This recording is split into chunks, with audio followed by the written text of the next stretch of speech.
In Prime Minister Modi's India, times are tougher than ever before for the country's 180 million Muslims. It all goes back to a religious gathering in New Delhi that took place 10 days before the lockdown was announced. Over 8,000 worshippers attended the congregation at the Markaz Mosque, and nearly 4,300 cases are now linked to this cluster.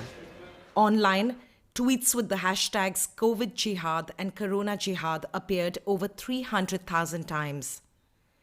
Right-wing media outlets scrambled to capitalize on the anti-Muslim mood. The Modi government should initiate draconian steps, unforgiving steps to teach groups like the Markaz a lesson.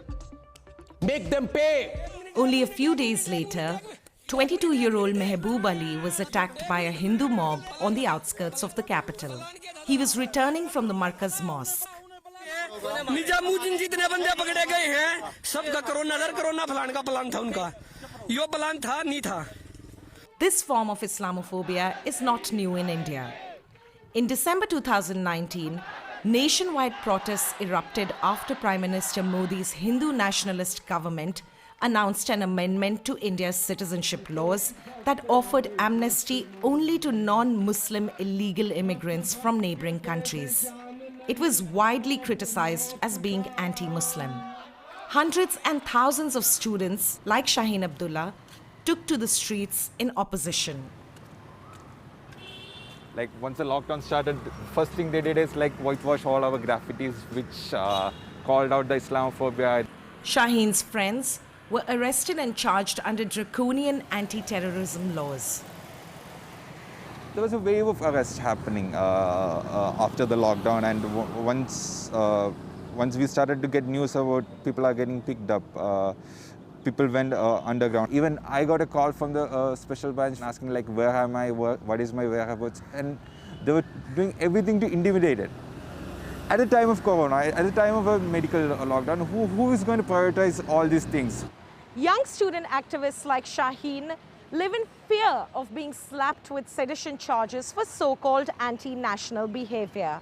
And in a country where the government routinely uses surveillance to stifle dissent, students are more careful than ever before about their online activities.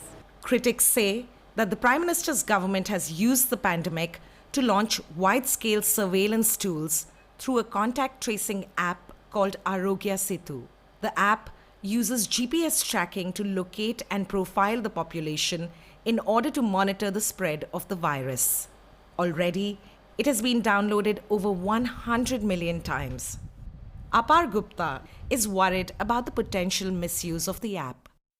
So while the app by itself would not query a person's religion, it's practically immaterial because they know everything else.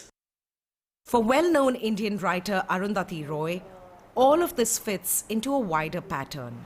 Those last few months of uprising probably made the government think that it really needs to put in these ways of controlling. In some ways, you could argue that this particular pandemic came as a political gift to this government because it was seeing a crisis which it didn't know how to deal with the massive uprising of students, of young people, of the left, of lots of Muslims in fury over this, and fury and fear over the new citizenship law. Even the government itself, I think, is full of people full of frightened people, because everybody's major preoccupation is how to please Modi.